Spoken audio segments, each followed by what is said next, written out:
여러분 안녕하십니까? 특집 인터뷰 마련했습니다. 국회 사정이 너무너무 급박하게 돌아가고 있습니다. 사실 22대 국회가 열리기 전에 뭔가 좀 질서 있는 정리가 될 것이라고 기대했던 많은 국민들이 현재 21대 국회의 마무리를 보면서 이거 정말 아닌데 민심을 이렇게밖에 받아들일 수 없나라는 우려와 걱정이 보통이 아닙니다. 자, 김진표 국회의장이 내일 모레 4일입니다. 미국과 남미 순방을 간다고 13박 15일로 떠나는데요. 최수근 상병 특별 특검과 관련돼서는 상정조차 하지 않고 갈 수도 있다. 이런 것 때문에 자, 국회를 막아야 한다. 아니면 인천공항이라도 막아야 한다. 이거 도대체 어떻게 하느냐. 정말 나라가 이렇게 돌아가는 것이 민심을 반영한 것이냐. 우려가 많은데요. 자, 그래서 오늘 특집 인터뷰를 마련했습니다. 여러분 너무너무 많은 분들이 기다리고 꼭 목소리 직접 듣고 싶을 텐데요. 바로 소개해 드리겠습니다. 추미애 전 법무부 장관, 이번에 하남갑에서 국회의원으로 다시 당선된 추미애 당선자 직접 모셨습니다. 어서 오십시오. 안녕하세요. 너무 바쁘신데 이렇게 나와주셔서 영광이기도 하고 감사합니다. 감사합니다. 네. 지금 한 5천 분이 이제 벌써 들어와서 추 장관님 말씀을 좀 들으려고 다 기다리고 있는데요. 네네. 사실은 이제 이번 총선에 대한 평가와 22대 국회가 어떤 방향으로 가야 하는지에 대한 논의를 하려고 자리를 마련했는데 오늘 뭐 국회에서 벌어지고 있는 일들 그냥 지나칠 수가 없습니다. 네네네. 자, 내일 그러면은 국회가 열리긴 하는데 네. 최수근 상병 특검이 법안으로 상정될 수 있다 없다 어떻게 전망하고 계십니까? 일단은 그 이태원 참사 특별법에 대해서는 영장 청구 의뢰권을 삭제하고 네. 그다음에 이제 이 여당이 합의를 안 하면 이 조사 기구 자체도 설령 설치된다 하더라도 개문발차돼서 유명무실해지니까 아마 더불어민주당에서는 그 영장 청구 의뢰권을 빼더라도 일단 조사 기구를 제대로 여당이 들어와서 가동될 수 있게 하는데 초점을 두고 네. 좀 양보를 해서 이제 그건 그 통과를 시키기로 한 모양 같아요. 이제 그러나 그 지금 국민이 바라고 있는 또 최혜병 사건에 대한 수사는 지금 특검법이 처리될 여지가 없어진 것 같아요. 없어졌습니까? 아니면 내일이라도 극적으로 직권상정이라도 국회의장이 할 수 있다. 어떻게 보십니까? 근데 국회의장 활동 워낙 경험이 많으시니까. 아마 지금 상황이 녹록지 않은 것 같습니다. 네. 네, 김진표 의장이 저런 아직 입장을 안 밝히고 있는 건데요. 그렇다면. 근데 이게 이제 패스트 트랙으로 돌아와서 180을 지났으니까 네네. 자동 상정이지 않습니까? 네네네. 그럼 자동 상정이면 안건으로 부의하면 끝나는 건데 그렇죠. 이것을 국회의장이 하지 않을 권한이 있다 없다 이것도 당장 논란이 될 수 있을 것 같은데요. 국회의장이 그렇게 하시면 안 되는 거죠. 안 사실 되는 자동 거죠. 상정되는 것은. 예. 네, 네. 근데 여야 합의 안 해오니까 못 해주겠다 이게 말이 되냐 이런 이야기 많습니다. 그렇지 않습니다. 자동 상정되는 것은 그야말로 자동 상정이 돼서 당연히 부의를 해야 되는 것이죠. 네. 그런데 그걸 회피한다는 것은 의장으로서는 직무유기를 하는 것이죠. 좀 불편하지만 질문을 드리면 네. 무슨 이유가 있겠습니까? 외관상 드러나는 것은 그럴 이유가 전혀 없다 지금. 왜 저렇게 하는 거냐 이렇게 상식적인 질문을 던질 수밖에 없는데요. 더군다나 이 부분에 대해서는 그 이미 국민이 심판을 내린 거잖아요. 네. 네, 특검을 거부한 대통령에 대해서 이재양명주 중에 가장 그 여야를 떠나서 이 국방의 의무를 수행하고 있는 군인은 누구나의 아들인 거죠. 대한민국의 아들인 거죠. 그 한 사람이 아닌 거죠. 그런데 부당한 지휘를 받들어서 죽음에 내몰렸는데 그 과정과 부당한 지시를 내린 책임자를 수사하겠다 하는 박정훈 대령에 대해서 항명죄로 기소를 하고 하니까 법치가 무너지고 상식이 무너졌지 않습니까? 그러니까 이것은 어떤 최혜병 개인의 문제도 아니고 또 박정훈 대령의 문제만도 아니고 대한민국 그 국방의 의무를 이행하는 국민의 문제인 것이고 대한민국 법 질서가 망가진 데 대한 분노인 거죠. 그래서 이 문제에 대해서 국회의장도 국민의 뜻을 받들어야 되는 사람입니다. 네. 그런데 방맹이를 안 치기 위해서 다른 여러 가지 되는 것은 그냥 핑계일 뿐이고요. 저도 납득이 안 됩니다. 지금 뭐 댓글로 많은 분들이 네. 추미애 뭐 장관이 국회의장이라면 어떻게 했겠느냐. 네, 정말로 네. 22대 국회는 뭐 반드시 국회의장이 돼야 한다 이런 게 이제 많이 올라오는데 일단 네, 이것은 네. 좀 이따가 이제 네. 제가 질문을 드리고 또 왜 그렇게 가야 되는지도 국민들 앞에 소상히 좀 밝힐 네, 네. 시간을 마련하고 있는데요. 어찌됐든 이런 상황에서 만약에 네. 김진표 국회의장이 중남미 순방으로 가버리겠다. 네. 13박 15일로 떠나버린다. 네. 저 이러면은 이제 어떤 일이 벌어집니까? 국민들이 분노를 참지 못하고 있을 건데 본인은 13박 15일 한 10억 정도 더 넘어야 되더라고요. 네. 그 막대한 예산을 들여가지고 이 중요한 시기에 네. 외유를 가버린다. 그런데 이제 따지고 민주당 출신이에요. 네. 그 이거 어떻게 이제 설명하느냐. 질문이 너무 불편합니까? 사실 그 이런 일은 정말 그 헌정사에 처음 있는 일입니다. 예. 사실은. 네. 늘 그 개혁 법안에 대해서 민주당 의장이 가로막고 나섰고 또 이번에는 온 국민이 바로 잡자고 이 날을 기다렸는데 하필 때 맞추어서 그런 일정이 잡혀 있다 하더라도 그게 뭐 나라의 천재지변도 아니고 뭐 전쟁 사태도 아니고 근데 왜 도대체 이 중요한 자기 책무를 포기한 채로 외국 출장을 꼭 기필코 가야 된다는 것인지 아무도 국민 누구도 납득을 할 수가 없는 것이죠. 정확한 기록은 확인한 건 아니지만 13박 15일로 국회의장이 해외 순방 나가는 경우도 없었다고 합니다. 네. 그러니까 이게 갑자기 이제 몰려 있으니까 밀려 있던 그 일정들을 다 모아서 예산 남아 있고 쓸 수 있으니까 네. 국민들이 뭐라고 하든 그냥 나 권한이 있으니까 가버리겠다. 네. 이렇게 하는 이게 지금 총선 민심을 바라보는 국회의장으로서 과연 정치인으로서 국회의장으로서 좀 더 나가면 우리 사회 지도층 정말 국가를 이끌어가는 분으로서 이게 맞느냐 이런 근본적인 질문 회의가 좀 듭니다. 아마 정말 이 국회의장이 잘못 생각하시고 그걸 강행을 하신다 그러면 글쎄요. 이 국민들께서 그냥 가만히 계실까 싶습니다.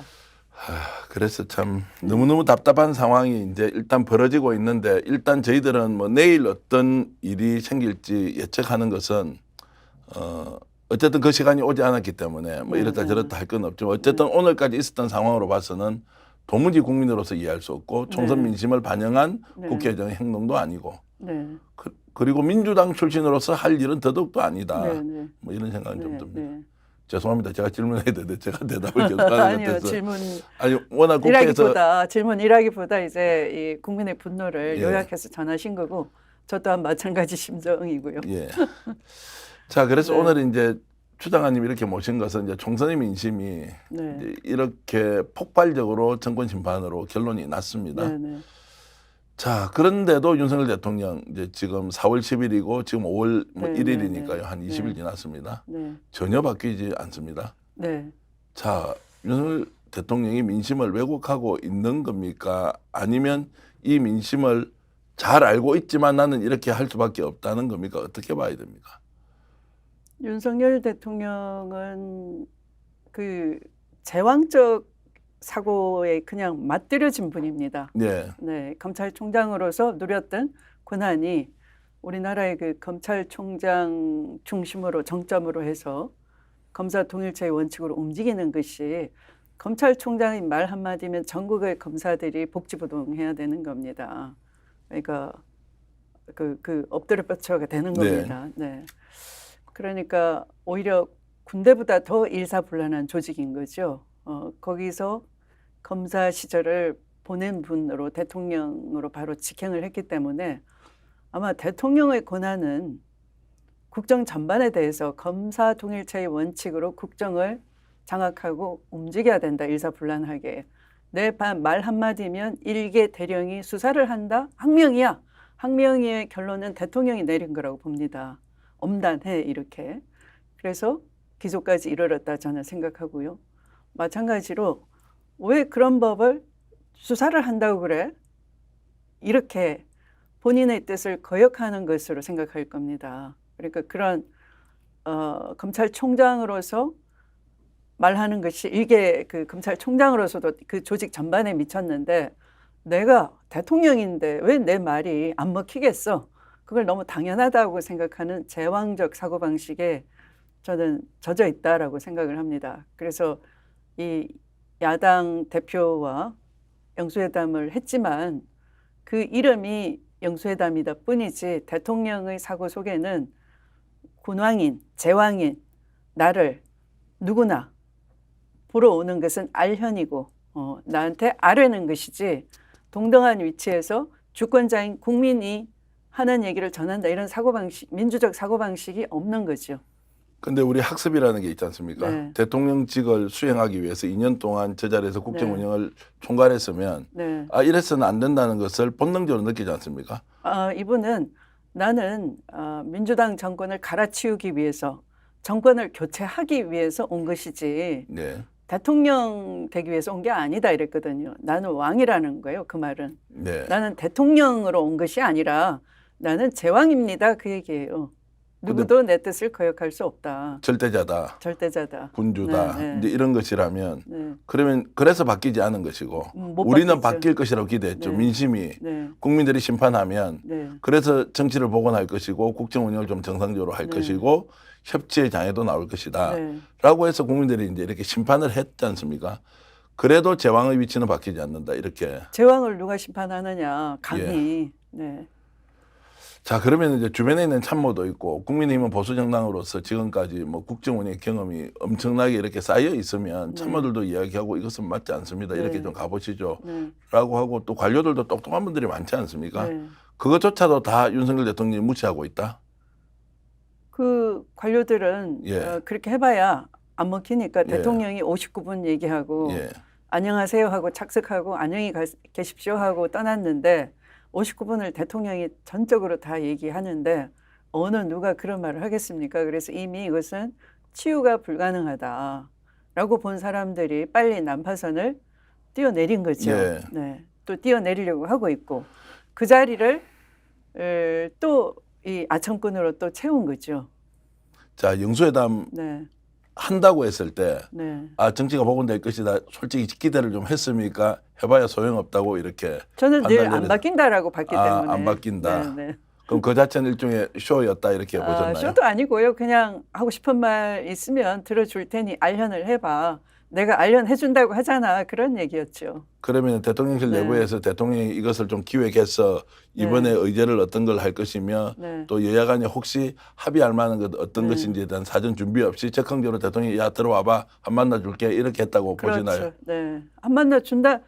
그래 들어와봐 한번 만나줄게인데 알현을 허락하노라인데 예. 왜 자꾸 뭘 합의하자 그러느냐라는 거죠. 제가 우스개로 좀 질문드리면 네. 장관님은 어떻게 그렇게 잘 아세요? 제가 대통령실이나 주변 취재를 해보면 네, 네. 이번 영수회담 과정에서 네. 대통령이 사전에 특별한 계획이나 목표를 가지고 한 것이 아니라 네. 매우 적극적으로 네. 야 전화 연결해봐. 네. 그래 한번 봅시다. 이렇게 했다는 얘기가 있거든요. 네. 근데 그 소식을 혹시 듣고 말씀하신 아니요, 겁니까? 그렇진 않고요. 그래요. 장관으로서 검찰총장을 예. 분이 예. 그런 스타일이었어요. 예. 그리고 정치에 대한 야심을 검찰총장 시절부터 품었다는 것은 저는 늦게 알았고요. 네. 그 전에 계신 분들이 다 알고서 그냥 지켜봤을 뿐이다.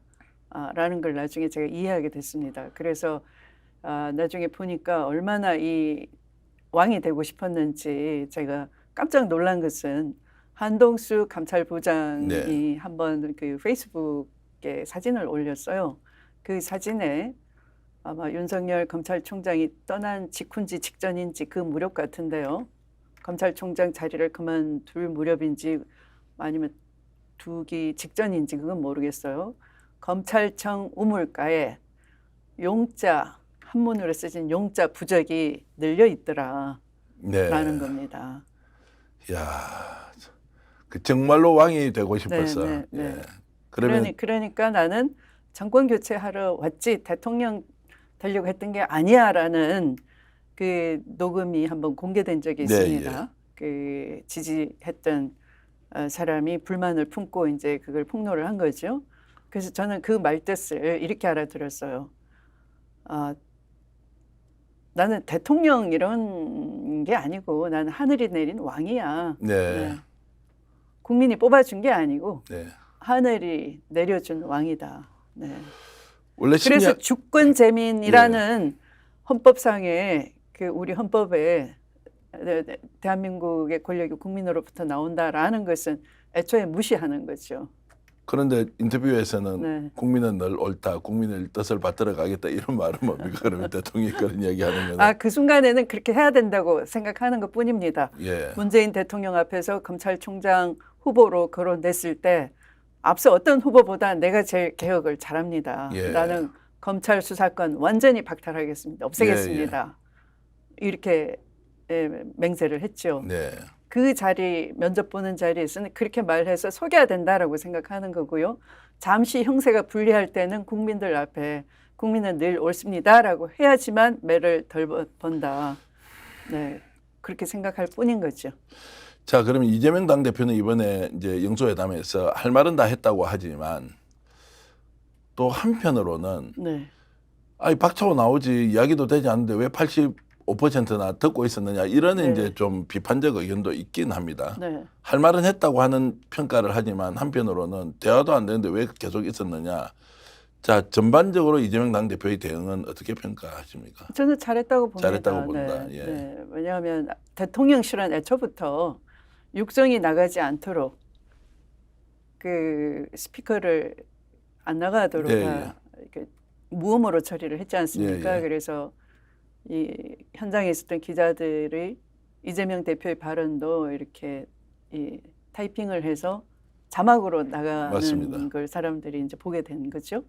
그것처럼 완벽하게 철저하게 이제 준비를 하느라고 했지만 이재명 대표한테 당한 거죠. 예. 이재명 대표가 저는 그 모두 발언도 쉽고 간결하고 상당히 절제돼 있었다 이렇게 생각을 합니다. 네.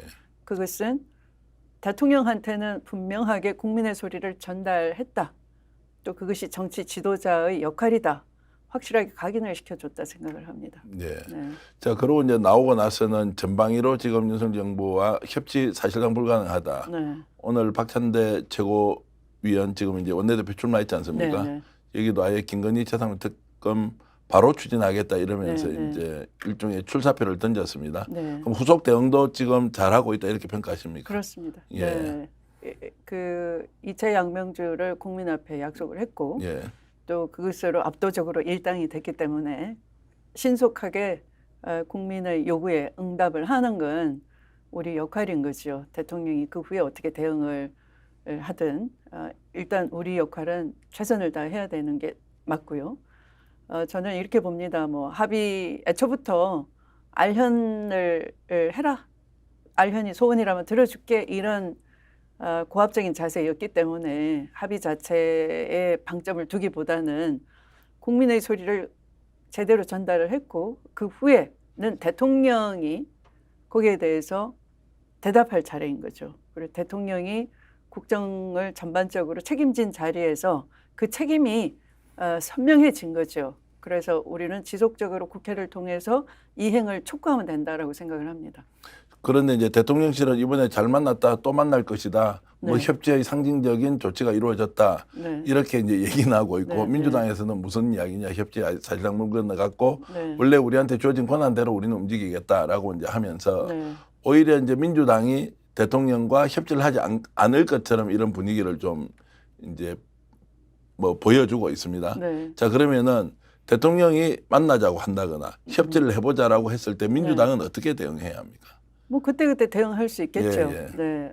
예를 들면 지금처럼 만나고 왔는데 이제 알맹이는 다 빼고서 영장 청구 의뢰를 해야 되지 않습니까? 네, 예. 어떤 그 조사를 하다가 보니까 이 압수수색할 필요가 있다 그러면 조사하는 분들이 조사위원들이 영장 청구 의뢰를 해야 되는데 그런 걸 다 빼버린 채 그냥 이 형식화 된다든지 할 우려도 있는 것이죠. 네. 네. 그럴 때 이제 뭐 수정안을 낼 수도 있고요. 그럴 네. 때 또 반대를 한다 그러면 대통령 면전에서 따져야 되는 것이죠. 법리상 예. 문제 없는 것을 당신이 이 영장 청구 의뢰권 자체를 반대했기 때문에 꼭두각시 집권당이 이걸 국회에서 반대를 하지 않았느냐. 이게 무슨 협치냐 반대를 위한 반대인 것이지. 그래서 조사가 이루어지지 않는다. 후속적으로 계속 따져야 되는 거죠. 대통령을 만나서.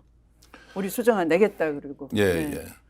자, 그렇게 이제 보면 결국 이제 정치로 다시 되돌아오지 않는 대통령과는 뭐 이런 이제 긴장 관계를 유지할 네, 수밖에 네. 없는 것이고 네. 뭐 국회는 국회대로 원래 갖고 있는 이제 권한 행사를 해야 하는데 네. 자, 그러면 이제 국민들이 네. 이번 총선에서 민심이 이렇게 반영됐으면 그래도 정치가 좀 복원되고 국민들이 그리로 나갈 것이 아니라 뭔가 좀 해달라. 한편으로는 심판이지만 한편으로는 좀 복원을 좀 하라. 이런 것들이 준엄한 명령이었지 않습니까? 그렇죠. 네. 근데 그게 22대 국회에서는 사실상 기대하기 어렵다. 네. 이렇게 볼 수 있습니까?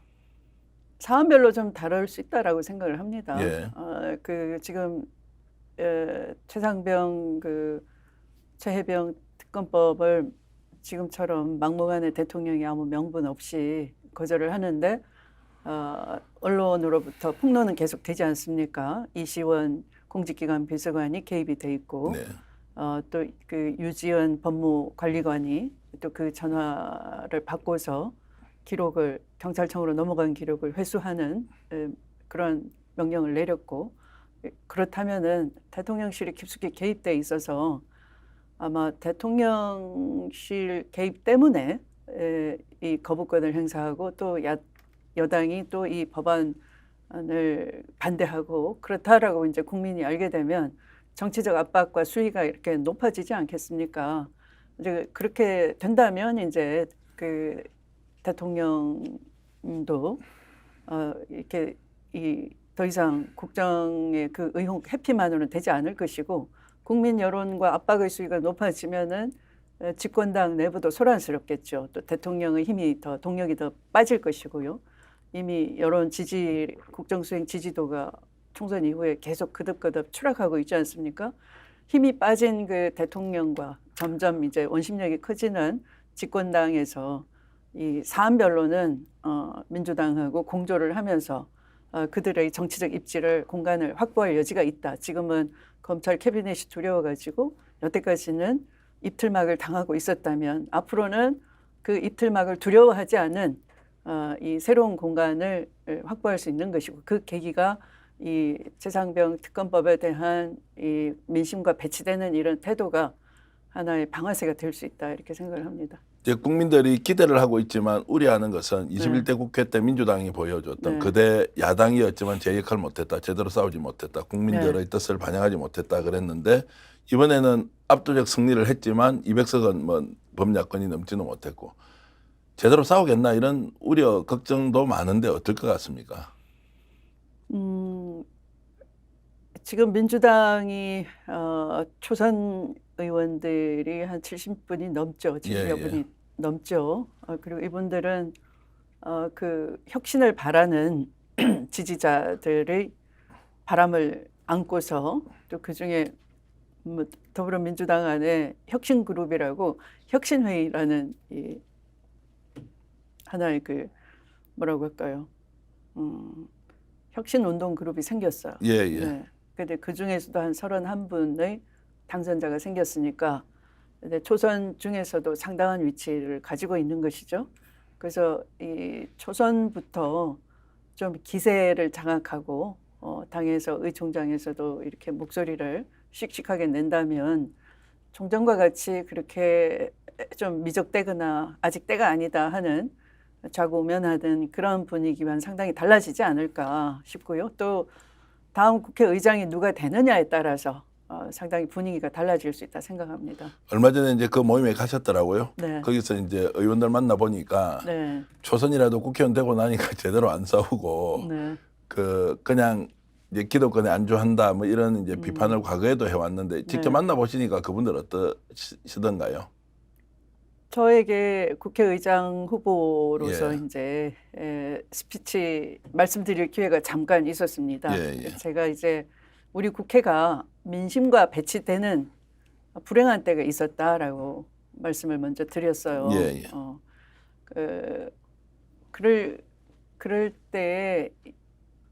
때처럼 우리 국회가 민심과 정면 배치되는 일을 또다시 하면 안 된다라고 제가 강력히 호소를 했고 2016년 제가 당대표를 했을 때 박근혜 탄핵 정국이었어요. 그때도 지금처럼 뭐 거국 중립 내각이니 아니면 또 대통령은 이 정치에서 손을 떼고 이 내치를 국회 추천 총리에 맡겨라 라든지 그런 그 논란으로 뜨거웠어요. 그러니까 이것이 이 촛불 광장의 민심과 또 이 여의도 문법이 달랐던 거죠. 그래서 제가 그렇게 되면 굉장히 불행해진다 이렇게 이제 경고를 하면서 영수회담 제의를 해서 대통령 퇴진을 촉구하려고 이제 한 적도 있고 그랬더니 아마 거국 총리, 책임 총리, 국회 추천 총리를 주장했던 분들이 상당한 오해를 하면서 이제 뭐 영수회담을 반대하시더라고요. 그래서 제가 그러면 이날 이후로는 절대 국회 추천 총리 얘기 꺼내지 마세요. 네. 그렇게 하면 국민이 가만두지 않을 거다. 그리고 퇴진 당론으로 갑시다 해서 이제 당론을 하나로 모았습니다. 그러면서 이제 그 비박 쪽하고 그 제가 이제 노크를 했죠. 비박 쪽에다가 28표가 모자랄 네, 때 예. 제가 행상 책임론을 꺼내서 네, 예. 이건 헌법상 태도 책임을 묻는 것이니까 네. 이 형사 책임하고 다르다. 이 재판은 민심에 귀 기울일 수밖에 없고 민심이 저렇게 뜨겁고 강렬한데 어느 누구도 이걸 거스를 수가 없고 이 재판은 헌법을 존중하지 않는 대통령을 확인하는 순간 빨리 끝날 수 있다. 이렇게 이제 그들의 불안감을 달래줬습니다. 네, 예. 이제 그렇게 확신을 심어주고 이제 설득력으로 돌파를 해내고 비박표를 획득을 해서 이제 탄핵 정국을 돌파를 해낸 거죠. 그때 얘기를 잠깐 해드리면서 이번에도 똑같이 우리가 민심을 얻고 제1당이 됐지만 자칫 우리가 중심을 잃고 민심과 배치되는 쪽으로 걸어간다 그러면 큰일 난다. 네. 민주당도 불행해지고 뿐만 아니라 나라 전체가 혼란에 빠진다. 그래서 이 국회의 중심을 잡는 국회가 중심 무대가 될 텐데 무슨 거국 총리니 무슨 그 공동정부니 이런 걸로 소란스러워하지 말고 그렇게 되면 제밥에 관심이 많은 네. 국회의원이 되는 거니까 국민들이 다 아는 것이죠. 국민들로부터 이 대통령을 직접 뽑을 수 있는 권한이 있음으로써 주권재민을 국민들이 확인을 하는 것이고 정치가 일탈했을 때 또 그 권한을 회수하면서 정치를 바로잡는 그런 민주주의의 이 궤적을 걸어왔는데 절대로 엉뚱한 생각하면 안 된다라는 것이고요. 그래서 국회의 중심을 잘 잡을 수 있는 사람이 국회의 수장이 돼야 된다 이런 호소를 드렸더니 굉장히 경청을 해주시더라고요. 호흡이 잘 맞더라고요. 그 박수 소리가 컸습니까? 그렇습니다. 환호성도 나왔나요? 그렇습니다. 예. 그게 아마 지금 이제 초선 국회의원들이 네. 지금 현재 자기 국회의장이 누가 돼야 하는지에 네, 네. 대한 자신들의 이제 생각. 저도 아마 이제 만나보는 네, 2016년에 그런 국회였다는 걸 모르시는 것 같더라고요. 예. 네. 최근에 제가 이제 당선자들 네, 네. 몇 번 얘기 들어보니까 네. 전혀 바뀌지 않았더라고요. 오히려 네, 가장 네. 강하게 국회에서 의장으로서 네. 역할을 할 분이 민주당을 대표해서 이제 네. 보표해야 한다 이런 의견이 많았고요. 지금 이 순간에도 한 5천 분이 들어오셔서 댓글을 많이 주시는데요. 네.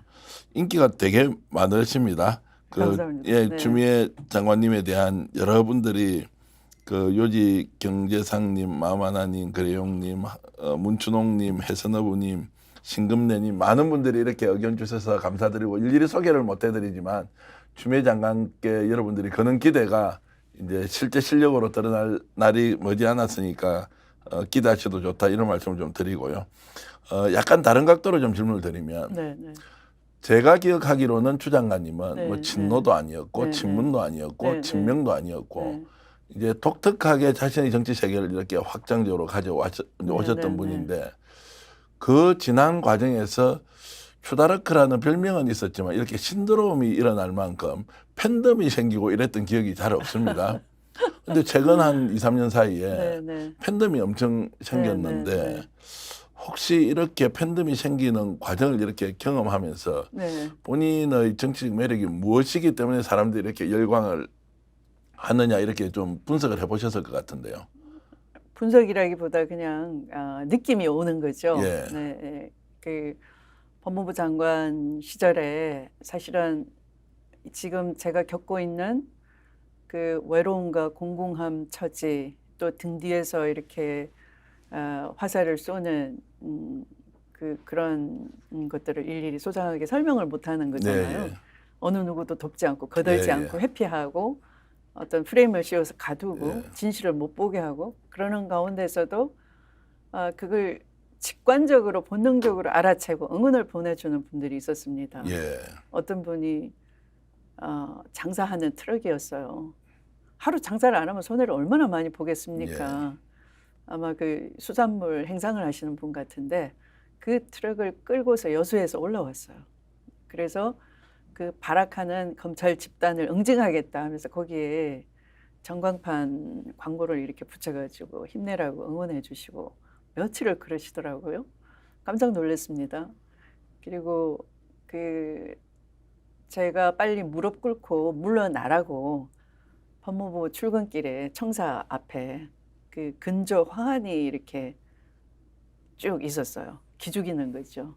근데 또 그 기세를 제압하려고 저를 또 응원하는 하완이 또 꽃바구니가 엄청 많이 배달이 됐습니다.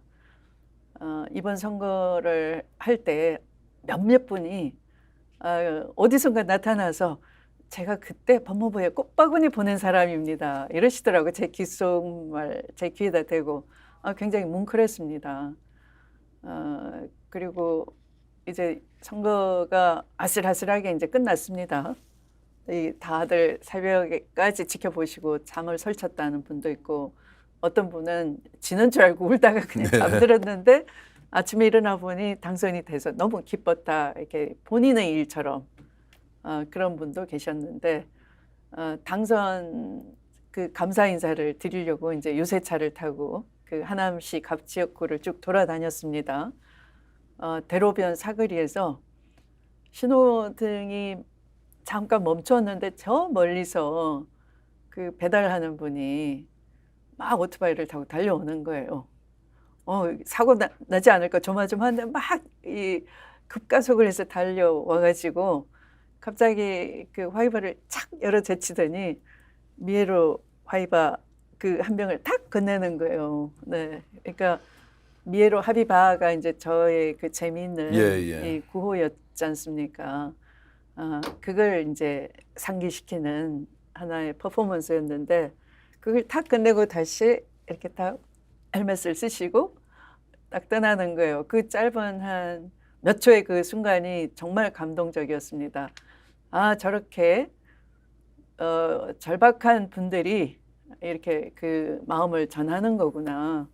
그래서 그 장면이 이제 그 제 가슴에 이렇게 꽉 박히는 순간순간마다 제가 저런 민생 법안이 올라오면 결코 소홀히 할 수 없겠죠. 그런 느낌은 네. 이제 과거의 정치를 오랫동안 하셨을 때와 네. 완전히 좀 다른 완전히 느낌. 다릅니다. 그렇습니까? 네. 조금 외람된 질문이긴 네. 하지만 이제 네. 법무장관 시절에 네. 그렇게 한쪽으로 몰려서 네. 설명할 수도 없고 네. 프레임에 갇혀서 네. 이렇게 극단적인 고통을 겪었을 때 네. 스스로를 지켜주는 힘은 이런 게 어떤 거였습니까? 그 당시에. 그득그득 제가 어디서 잘못 생각했나를 점검을 하고요.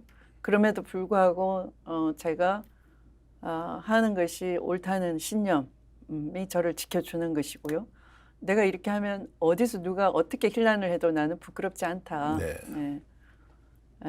하늘에 대고 또 제가 믿는 종교에 대고 제가 부끄럽지 않다 하는 그런 신념과 또 지금처럼 제가 설명을 안 드렸는데도 본인의 일처럼 안타까워하시고 지켜봐 주시는 응원해 주시는 그런 국민들이 이제 지켜주시는 거죠. 굉장히 힘드셨죠. 그렇죠. 개인적으로는. 네. 그러니까 그런 신념이라는 것도 다짐을 거듭거듭 하긴 하지만 네. 매일 하루가 좀 심하게 이야기하면 정말로 피하고 싶은 현실 이런 그렇죠. 것들이 반복되지 네. 않습니까? 네. 근데 참아내실 수는 있었던 모양입니다. 지금 이렇게 건재하신 거 보면 잘 견디신 것 같고요. 참지, 그러니까 무너지는 모습조차 보이면 안 된다는 자리였습니다. 또 약한 모습을 보이면 안 된다라는 자리. 제가 약한 모습 보이거나 물러서면은 더 그 무너뜨릴 것 같아서요. 네. 네. 자, 그래서 이제 국회 어렵게 입성하셨고 그 과정에서 과거 정치와 전혀 다른 이제 민심의 진면목도 보시고 그 진심이 네, 네. 무엇인지 직접 다 이제 전달되셨던 부분을 아까 예를 들어서 말씀 이제 주셨는데 결국 지금 국회의장으로 이제 가셔서 이제 당연히 국회의장으로서 국회의 기능과 그리고 행정부나 또는 대통령에 대한 견제 기능을 이제 수행해야 하는데 솔직히 지금 당내 분위기는 어떻습니까? 국회의원 지금 뭐 171명이지 않습니까? 네. 어떻습니까? 지금 압도적으로 이렇게 지지를 하는 것 같지 않다는 이야기. 그러나 어쩔 수 없이 압도적으로 지지할 것이라는 또 기대 이게 섞여 있는 것 같습니다. 어떻습니까? 제가 한 뭐 그 4년의 공백이 있는 동안 언론 프레임에 갇혀 있었고요. 예. 또 그 일을 이해하려면 굉장히 힘듭니다. 그 많이 알아봐야 되고요. 또 조사도 해봐야 되고 자료도 알아봐야 되고 여러 일이 중첩적으로 얽혀 있었던 것이죠. 그래서 그걸 온전히 이해하기도 어렵고요. 그걸 푸는 시간도 없었고 풀 수 있는 시간도 없었고요. 이번 당선이 저는 제 개인적으로는 정치적 무기력을 벗어나는 것이고 또 그동안 점철돼 왔던 덕지덕지 붙었던 그런 오염을 씻어내는 이게 정치적 명예회복의 길이기도 하고요. 또 제대로 못다한 검찰 개혁을 할 수 있는 어떤 계기가 주어진 것이기도 하고요. 여러 의미가 있는데 이 짧은 선거운동 기간이 저에게는 뭐 정보도 별로 없습니다. 네. 또 개파 정치를 하지 않았기 때문에 또 뭐 그런 연구를 내세워 가지고 뭐 표를 기대할 수도 없는 것이고요. 순전히 이제 22대 국회가 21대 국회와 달라야 된다 하는 민심에 부응해야 되는 것이고 또 거기에 대한 책임감으로 무장이 돼 있다는 것을 이런 기회에 호소하는 것 외에는 사실 저도 좀 깜깜한 선거이죠. 그럼에도 불구하고 일단 현재까지는 어떤 그 초선 의원님들의 분위기는 상당히 괜찮은 걸 확인을 했고요. 그러나 이제 좀 더 개별적인 접촉을 해야 되겠죠. 지금 일정은 정해졌습니까? 정확하게 며칠 날 투표를 한다 이런 게 정해져 있습니까? 아직은 정해지지 않은 것 안 같습니다. 왔고 네. 예상을 하자면 네. 국회 개원 이후에 하는 겁니까? 개원 직전에 정리를 합니까? 어떻게 됩니까? 원내대표 선거가 이제 5월 3일 예, 잡혀 예. 있고요. 그러면 그 원내대표가 신임 원내대표가 이제 그 날짜를 정할 건데요. 그 선거관리위원회랑 상의를 해서 그런데 사실 이 어제 오늘부터는 굉장히 사실은 다수당이 추천하는 사람이 의장이 되거든요. 뭐 그게 당연히. 관례였고 당연히 관례였는데, 예. 네. 그런데 뭐 그 기대치에 미달돼서 이것은 선수를 깨고 널리 인재를 구해야 되겠다 하는 상황 같으면 이해를 할 수 있는 거지만 저는 최다선이고요. 네. 관례대로 그 최다선 중에서도 연장자이고요.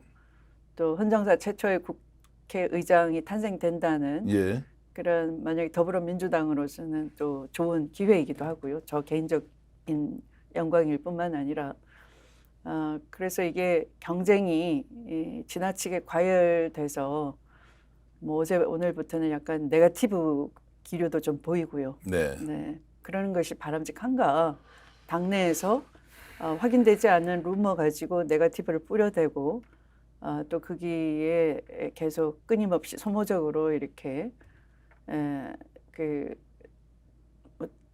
이 시간을 보내고 오히려 지금 국민들이 궁금한 것은 총선 민심에서 확인된 과제들을 민주당이 에너지를 집중해가지고 어떻게 전방위적으로 대응하고 싸워낼 것인가 돌파해낼 것인가 그 국리를 모여서 이렇게 머리를 맞대고 이제 짜내고 또 국민들과 호흡을 맞추고 해야 될 때 이 당내 어떤 관리를 깨고 굳이 그렇게 할 이유가 무엇인가 하는 네. 것이죠. 뭐 충분히 이해하고요. 혹시 그 유튜브 채널에서 저희들도 그 커뮤니티에 네. 자기 국회의장 누가 좋으냐 이렇게 후보 나오는 네, 분들 네. 이렇게 쭉 올려놓고요. 제가 최근에 받았던 그 카톡 하나에 경향 TV, 박시영 TV, 새날, 스픽스, 서울의 소리, 뭐 왔다 정치 뭐 이런 채널에서 네. 자기 국회의장 누가 좋은지 이렇게 그냥 이제 여론조사는 아니고 네, 네. 이제 그 구독자들이나 시청자들한테 이렇게 투표하는 게 있는데 그거 혹시 보고받아 보셨나요? 네, 경향 TV 거 경향 TV가 12만 명이 네, 투표했는데 네. 추미애 91%, 네. 박시영 TV가 7.6만 명인데 98%, 네, 박시영 TV 새날은 들었습니다. 네. 14만 평인데 네. 97%, 네, 스픽스가 네, 네. 오늘 보니까 저희들이 18만 명이 투표를 했더라고요. 아, 네. 그 추미애 그 장관이 94%, 서울의 소리가 5.3만 명인데 97%, 네, 감사합니다. 왔다 정치가 10만 명 투표를 했는데 96%. 이제 이것은 뭐 감사합니다. 여론조사라기보다는 네, 유튜브에서 대체로 이제 민주당을 성원하고 지지하는 네, 네. 채널에서 네, 네. 야 누가 좋아 한번 네, 찍어봐 네, 이제 네. 이렇게 했는데 네. 뭐 압도적으로는 없더라고요. 아마 이게 네. 이제 유튜브 채널에서 이런저런 얘기를 하고 네. 대체로 민심, 당심이 이렇게 돌아간다는 것이 지금 국회의원들한테 다 전달될 것 같은데 그 이렇게 압도적으로 또 높게 나오는 걸 보면 그렇다고 해서 다른 경쟁자들이 뭐 자격이 없다거나 이런 것도 아닌데 왜 이렇게 높게 나올까 이제 이런 부분이 결국 추 장관님에 대한 이제 기대가 굉장히 높다는 것인데요. 그 기대의 실체는 무엇이다라고 좀 정의할 수 있습니까? 제가 장관으로서 이 검찰의 위험성을 징계 청구를 하고 또 감찰로 드러난 사실이라고 말씀을 드리고 했을 때는 언론이 윤석열 찍어내기다 라는 프레임을 씌웠기 때문에 그걸 제대로 이해를 못하신 것 같아요. 그런데 지난 2년을 겪어보니 수출 경제가 다 망가지고 일자리가 사라지고 민생이 어렵고 금리는 자꾸 올라가고 이대로는 안 되겠다. 또 이채 양명주에서 거부권을 행사하는 그런 작태들을 보고 그 후에 드러나는 사실들을 보면서 완전히 상식 이하의 약간 돌연변이적인 정치가 지금 작동되고 있다. 반정치인 거죠. 그래서 그때 그러면 법무부 장관 추미애가 했던 것이 옳았구나 이런 말씀들을 하시더라고요. 지금도 댓글에 많이 올라옵니다. 네. 추미애가 옳았다, 네. 추미애가 옳았다 이런 게 계속 네, 이제 올라오고 네. 있습니다. 예. 그래서 이 3년을 못 기다리겠는데 잘 알기 때문에 또 징계 청구라는 헌정사 최초의 그런 검찰총장에 대한 법적 징계로도 다스렸으니까 국민을 지키기 위해서 잘 견제해주지 않겠느냐 하는 그런 강한 기대 심리가 작동이 됐다 이렇게 봅니다. 심리는 그렇게 작동되었고 실제 이제 마음가짐은 어떻습니까? 국회의장이 된다면. 제가 아까 말씀드린 것처럼 예. 못다한 이 검찰 개혁 예. 반드시 해내야 된다. 왜냐하면 모든 기득권의 제일 입구의 수문장처럼 기득권을 지켜주면서 그들 스스로 기득권 집단이 됐고 이제는 최고 권력까지 장악한 것이 검찰이거든요. 모든 걸 다 뒤집어서 얘기하지 않습니까? 예. 네, 그러니까 민생을 제대로 살피겠다 그러면서 부자 감세를 턱턱 하지 않습니까? 이 민생이 어려우니까 마중물이 필요하다. 뭐 지역화폐 이런 예산 깎으면 안 된다 그러는데 예산 다 깎아버리고요. 지역 경제는 고사시키지 않습니까? 그리고 민생 긴급 지원금 25만 원씩 방출하자 하니까 돈 없어서 안 한다라고 하잖아요. 그러면서 계속 부자 감세는 이어지고 있는 거죠. 그러니까 이런 걸 보면서 이제 더 이상 나라 운영을 맡길 수 없는 정도로 끌고 가거나 그러니까 회복 불가능한 상태까지 갈 수 있겠다라고 보는 거죠. 그래서 이제 그런 국정의 중심이 국회이고 국회가 할 일이 이제 정치의 복원인 거고요. 정치의 복원이라는 건 민생의 복원이기도 하고 외교의 복원이기도 하고요. 민주주의의 복원이기도 하고 이제 대통령이 파탄낸 정치를 국회가 중심을 옮겨서 중심을 잘 잡아야 되는데 저는 그런 각오가 돼 있습니다. 자, 일부에서 나오는 얘기, 네. 국회의장은 여야 간의 균형추 역할을 하고 네. 중립적으로 국회 운영을 해야 한다. 자, 그래서 추미애 장관이 일방적으로 민주당의 논리에 민심을 팔아서 대통령을 압박하는 것은 국회의장으로서 원래 본분을 망각하는 것 아니냐라는 지적은 어떻게 보십니까?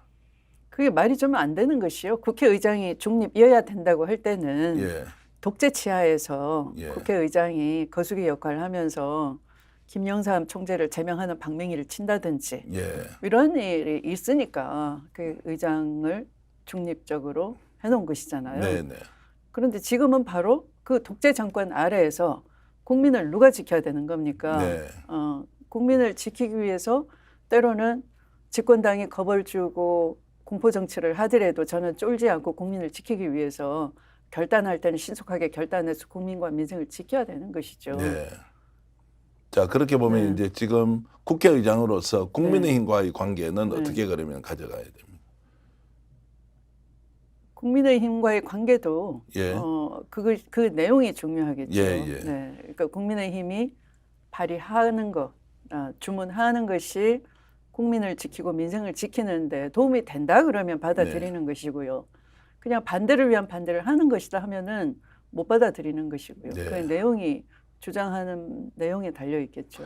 자, 3년이 너무 길다라고 네. 하는 것은 이제 네. 뭐 다들 감정적으로 동의하는 부분이 있긴 하지만 그래도 대통령 임기가 3년으로 이제 아직 여전히 남아 있고 그 과정에서는 법과 제도에 따라서 어쨌든 갈 수밖에 없는 거 아닙니까?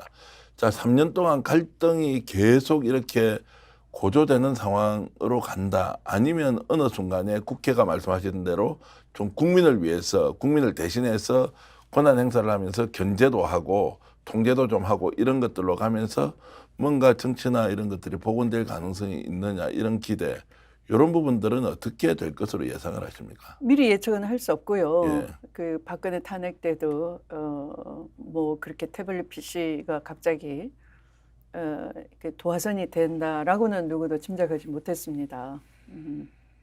지금 정권도 마찬가지인데요. 지금 정말 겁도 없이 국민이 무서운 줄 모르고 야당 대표 불러서 말씀을 다 듣고도 어떤 것 하나 국정에 반영하지 않는다고 할지 또는 그 집권당을 시켜서 무조건 반대 투쟁을 하면서 뭐 협치를 안 한다는 식으로 뭐 의장을 가두려고 한다든지 뭐 그렇게 한다면 그 책임은 온전하게 대통령한테 가는 것이고요. 그래서 어느 지점에서 국민 분노의 그 수준이 올라가서 폭발할지는 아무도 장담을 못하는 거죠.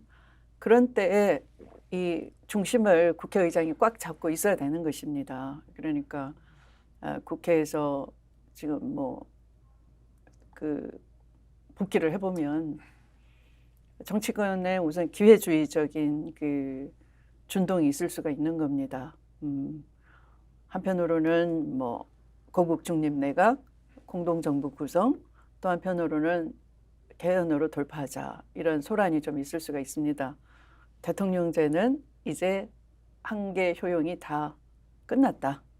더 이상 기대할 게 없다. 누가 대통령 돼도 다 똑같으니 의원 내각제로 가자. 굉장히 위험한 발상입니다. 국민으로부터 이 대통령 선출권을 뺏는다 하는 건 우리 국민이 아직 전혀 받아들일 수가 없는 거죠. 그런 식으로 개헌 논쟁을 벌여가지고 일본식 내각제로 슬그머니 가려는 그런 결론을 이 여의도 문법으로 해결하려고 한다고 하면 국민이 대통령도 버리고 의회도 버릴 수가 있는 겁니다. 굉장히 불행해지겠죠. 그럴 때 그런 엉뚱한 논란으로 안 빠지도록 국회 중심을 잘 잡아야 되는 것이고요. 저는 탄핵을 두려워하면 안 된다고 생각합니다. 왜냐하면 탄핵으로 국정이 또 한 번 혼란스러워진다 이런 주장을 하는 분이 있는데 2016년 박근혜 탄핵 때는 국정을 혼란에 빠뜨리려고 한 것은 계엄령을 준비하고 있었던 호위 세력이었죠. 부패 정권, 국정농단 세력의 호위 세력이 이 나라를 아주 그 하나의 전리품으로 착각을 하고 계엄령을 준비를 했던 거죠. 오히려 국민들은 질서정연하게 매주 주말에 전국에서 모여서 촛불을 들고서 휴지 조각 한 장 버린 것 없이 이 질서 정연하게 그 헌정 질서 복구에 다 헌신을 했지 않습니까? 그러니까 또다시 지금 국정을 파탄내는 일이 있다 그러면 가장 질서 있게 헌정 질서를 회복하는 방법은 오히려 우리가 한번 경험해본 탄핵일 수도 있다, 저는 그렇게 생각을 합니다. 그럴 때도 역시 이것이 엉뚱한 방향으로 튀지 않도록 상황 관리를 잘 할 수 있는 국회의장이 필요하다, 이렇게 저는 내다봅니다. 제가 오늘 인터뷰를 진행하면서 추미애 전 장관께 느끼는 것은 갑작스럽게 김대중 대통령의 대선 슬로건이 생각이 났습니다. 준비된 대통령. 혹시라도 잘하지 못할 것 같다는 보수 진영의 우려를 줄여주기 위해서 사실 야당이고 민주당 계열이지만 준비가 돼 있다, 이런 얘기를 하면서 국민들한테 굉장히 안심을 많이 시켜줬습니다. 맞습니다. 네. 오늘 추미애 전 장관 말씀을 들으면서 국회의장의 실제 역할이 뭐냐. 지금은 엄청나게 국민들로부터 비판받는 국회의장이 정말로 중남미로 도망을 갈지도 모르는 상황에서 우리는 까마득히 잊고 있었던 국회의장의 중요성을 추미애 장관께서 출마하시면서 알게 되었고, 그러면 대통령의 폭정을 국회의장이 얼마든지 통제를 할 수도 있겠구나라는 기대도 줬으니까 역시 준비된 분이 잘하시겠다, 이 생각이 들고, 지금 많은 분들이 댓글로 올려주고 계신데 미에로 하비바 이런 분이 또 주시고, 남이석표님 감사드립니다. SYI님, 그리고 한울담비님께서도 추미애 국회의장 민주당은 단독 추대하라, 이렇게 해서 막 느낌표를 많이 넣어서 보내주셨는데 그 뜻이 민주당 국회의원들에게도 반영이 될 것이고요. 또 맞다서 하시게 된다면 정말 정치를 복원시키고 민생을 되살려내면서 국민의 정치가 무엇인지 몸으로 실천하실 것이라는 기대 여러분 하셔도 좋겠습니다. 그리고 추 장군님 응원합니다. 김명철님 감사드리고요. 그리고 한아자님께서는 추미애 국회의장이 답이다, 이렇게 정말로 진심으로 이렇게 글을 올려주시는 분들의 마음 하나하나 차곡차곡 잘 쌓아서 결국에는 좋은 정치로 대한민국 발전시켜 주시고요. 좋은 정치로 국민들이 다 이익을 보도록 해주시는데 최천병의 역할을 해주시길 바라겠습니다. 감사합니다. 그 긴 시간 이렇게 나와주셔서 감사드리고요. 네. 그 다음에도 기회가 있으면 중요한 네, 현안이 네. 있을 때 꼭 모시고 결국에는 국민과 나라를 위한 정말 지도자의 길을 잘 걸어가시길 기대하겠습니다. 네, 네. 여러분, 자, 감사합니다. 고맙습니다. 예. 네. 자, 시청자 여러분, 오늘 생방송으로 추미애 전 장관 모시고 국회의장으로 출사표를 던지고 지금 어떤 준비를 하고 있는지, 국회 내부의 사정은 어떤지, 민주당은 또 어떻게 움직이고 있는지 살펴봤는데요. 남은 시간 여러분 행복하게 보내주시고요. 이렇게 시청해 주신 여러분들께 진심으로 감사드리면서 좋아요, 구독 이렇게 눌러주시면서 스픽스 계속 응원해 주시길 바라겠습니다. 여러분 고맙습니다. 지금 당장 스픽스 구독 눌러주세요. 지금 보고 계시는 영상 좋아요, 댓글도 마구마구 남겨주세요.